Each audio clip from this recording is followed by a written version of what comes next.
Assalamualaikum warahmatullahi wabarakatuh. Apa kabar sahabat Tani Bengkulu?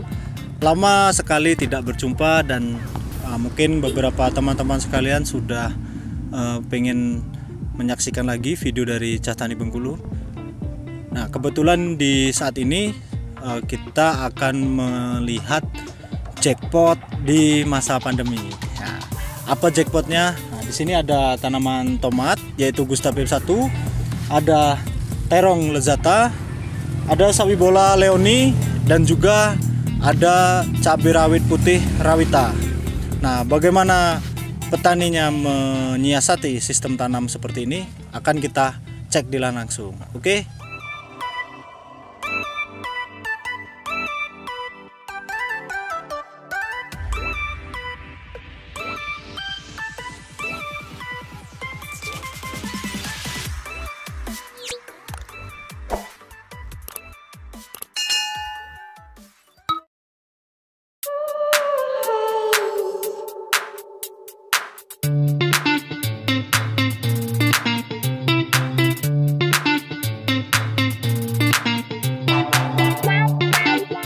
Assalamualaikum warahmatullahi wabarakatuh.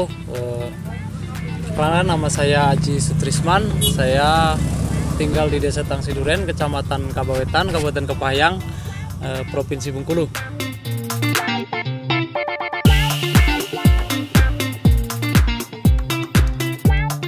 Ya, saya bertani dari kira-kira tahun 2008-2009 lah, setelah lulus SMA. Nah, setelah itu saya lanjut bertani dan mencoba bertani di bidang hortikultura, yaitu cabai merah, tomat, terong, dan sayur-sayuran.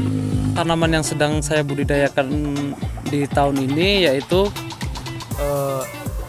dari tomatnya ini bibitnya dari Panamera yaitu Gustapi, untuk rawitnya rawit putih rawita, dan terongnya bisa dilihat sendiri jenis dari Panamera juga yaitu lezata, dan sawinya ini sawi leoni dari Panamera juga.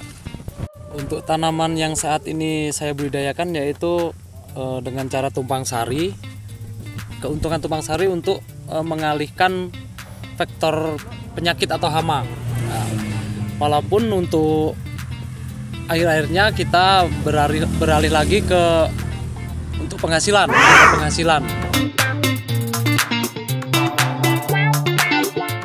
Jarak tanamnya dari tomat ke cabainya yaitu ada sekitar 40 cm dari cabai ke tomat. Nah, untuk terongnya juga ini sekitar 40 cm. Jadi ini tomat, ini terong, dan ini tomat lagi. Nah, yang sebelah sini ini tomat, ini cabainya, dan ini tomat lagi. Kayak gitu terus selang-seling.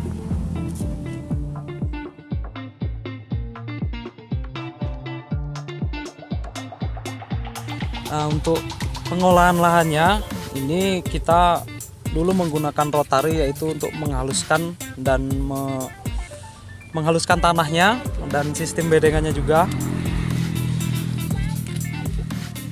Nah, setelah itu untuk pupuk kandangnya, kebetulan kemarin saya memakai dari kohe kambing dan dicampur dengan kohe ayam yang sekam. Untuk pengolahan lahan tadi, setelah diolah lahannya dimasukkan kohe kambing dan kohe ayam. Setelah itu saya aplikasi Nitropas dari Petro Kayaku untuk mempercepat proses pembentukan bakteri. Nah, setelah itu saya inapkan 1 malam. Setelah 1 malam saya gunakan irengan dari BMA. Setelah itu saya taburkan yaitu Mutiara NPK 1616 dari Mutiara. Nah, setelah ditabur NPK 1616 dari Mutiara, saya tutup tanah lagi. Setelah itu saya haluskan tanahnya, bedengannya saya haluskan. Saya inapkan 1 malam. Setelah itu saya tutup mulsa.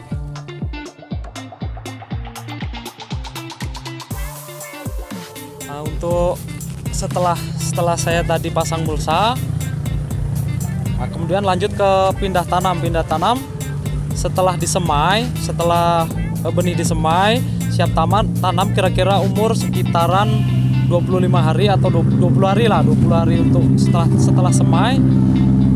Sebelum melakukan penanaman, saya setelah mencabut benih yang sudah tumbuh siap tanam tadi, saya lakukan pencelupan akar tanaman, yaitu menggunakan Rimapos dari Petro Kayaku. Nah, setelah lakukan penanaman, setelah dikira tanaman sudah tumbuh secara merata, sudah tumbuh akar-akar baru, saya lakukan pengocoran pertama, yaitu usia 1 minggu dengan NPK Mutiara Sprinter. Setelah itu saya ulangi lagi tiap minggu selama 3 kali.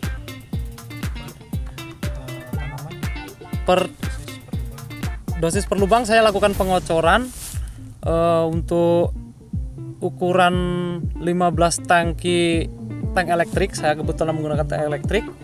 Itu saya berikan kira-kira setengah kilo NPK Mutiara Sprinter. Nah, untuk pengocoran minggu kedua saya masih menggunakan Mutiara Sprinter NPK 1611 dari Mutiara. Nah, tapi saya tambahkan aplikasinya, saya mix dengan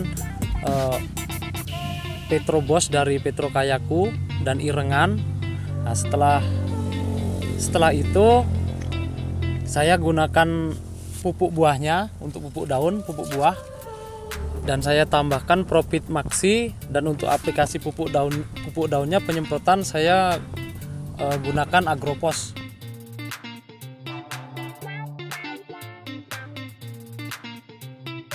Selanjutnya, biasanya tanaman tomat ini selalu bersinggungan dengan hama yang paling menjengkelkan, yaitu hama ulat. Untuk ulat di buahnya juga di daunnya. Nah, untuk penanganan ulatnya saya menggunakan insektisida dari Petro Kayaku, yaitu Fenit, dan juga saya selingkan per 3 hari dengan Bestindo. Nah, untuk penanggulangan penyakit pada tanaman tomatnya saya menggunakan Topsin Blue, Ridomil Gold, dan Besromil, juga Kamikaze. Nah, ini hasil dari teknis aplikasi yang sudah saya lakukan dan saya ceritakan tadi, yaitu hasil yang memuaskan dari bibit Gustapi F1 dari Panah Merah. Nah, untuk tomat Gustapi dari Panah Merah ini menurut saya sangat unggul dari ketahanan daunnya dari penyakit. Daunnya cukup tebal. Untuk ukuran buahnya, ukuran buah sedang lah, dan kecerahan buahnya juga saya kira ini sudah sangat bagus, sangat mencolok, merahnya merah menarik lah. Nah, untuk pasarannya, alhamdulillah kemarin ini sudah petikan pertama, saya kirim ke gudang. Kata bos gudangnya bagus, kualitasnya sangat bagus untuk tomat Gustapi F1 ini.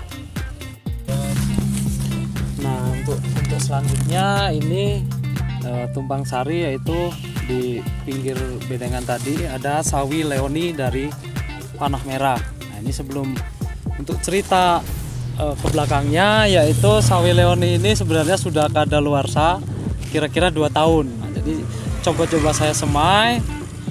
Sebelum saya semai, saya perlakukan benih kadaluarsa tadi, sawi Leoni tadi, menggunakan Primapos dari Petro Kayaku. Nah, untuk keunggulannya, saya kira sawi Leoni ini cukup bagus, cukup tahan.